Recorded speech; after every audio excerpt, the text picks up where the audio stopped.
Title: My wife decided to celebrate her birthday at home and invited the whole family. During the toast, my wife's father shouted, "It's time to tell the truth. My daughter deserves a real man, not this imposter." Start. I should have known the night would end in flames. The kind that don't scorch skin but pride. Her whole family crowded into our living room, lifting glasses as if they hadn't spent the last year slowly dismantling the life I thought I'd built. I stood by the fireplace, careful, quiet, watching reflections twist against the glass. The air felt rehearsed. Too many glances, too many smiles with sealed lips. Then her father lifted his glass and the room froze. "It's time to tell the truth," it barked. "My daughter deserves a real man, not this imposter." There was the signal. As if on cue, footsteps approached from the garden. Another man entered, smiling, smug, holding a bouquet of flowers and a ring like he'd won a prize he hadn't earned. My wife's lips curled into the kind of smile she used to save for me. I smiled back. Different smile. "What a curious surprise, father-in-law," I said, shifting the weight of what I carried behind me. "But mine will surprise you even more." All eyes swung toward me. Perfect. Time to start at the beginning. Back when I still believed them. I loved her stupidly, fully. The kind of love you only give once because the second time you know better. She wasn't always cruel. She used to trace circles on my palm before we fell asleep. She used to whisper plans for our future like secrets the universe had trusted only to. I learned every curve of her laugh, every tremble in her voice. Her family was harder, polished, sharp. They treated me like a guest walking off a muddy road into a marble house. I tried. Anyway, tried to belong, tried to earn their approval, blind to what they were building behind my back. But betrayal always leaves a scent if you listen closely enough. The first crack appeared 3 months ago. Her phone buzzed at 2 o'clock. She slept beside me, peaceful, but her screen lit the room. A name I didn't recognize, a thread of messages I did. "Miss you soon. He won't suspect." The ground shifted under me, but my expression didn't. I learned long ago, when the knife is already in your back, you don't pull it out. You push it in deeper until you can use it.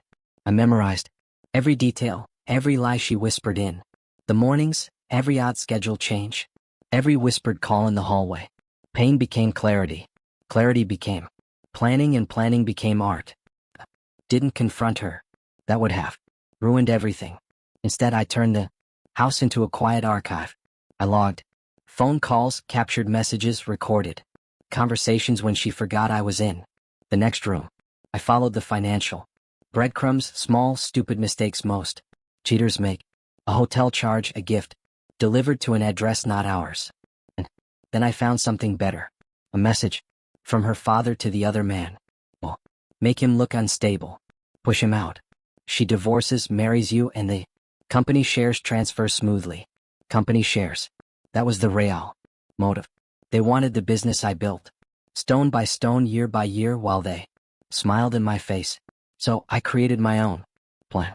I visited my lawyer, adjusted documents, shifted ownership, secured accounts, prepared evidence quietly, filed motions they wouldn't understand until too late.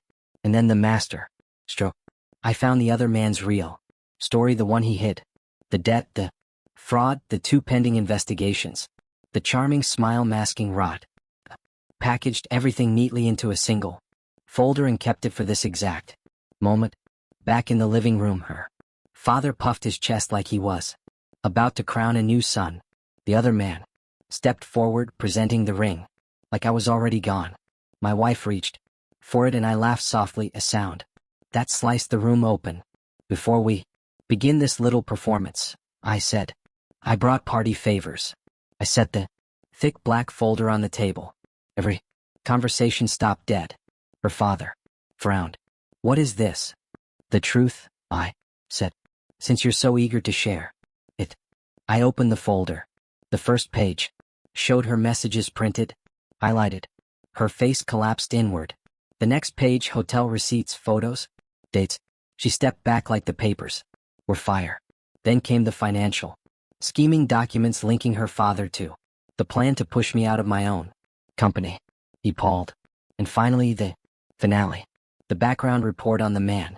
Still holding the ring, his hand trembling now. Fraud, debts, investigations. A soft gasp rippled through the room. Took my time looking at each of them. Calm, steady, vengeful. You wanted a public revelation, I said. You're getting one. Her father lunged for the papers. I stepped aside. He grabbed at air, muttering, sputtering, the mighty patriarch exposed in front of his own kingdom. My wife began to cry, not soft tears, the violent kind that come from a collapsing facade. The other man set the bouquet down slowly, as if dropping evidence at a crime scene. You ruined us, she whispered.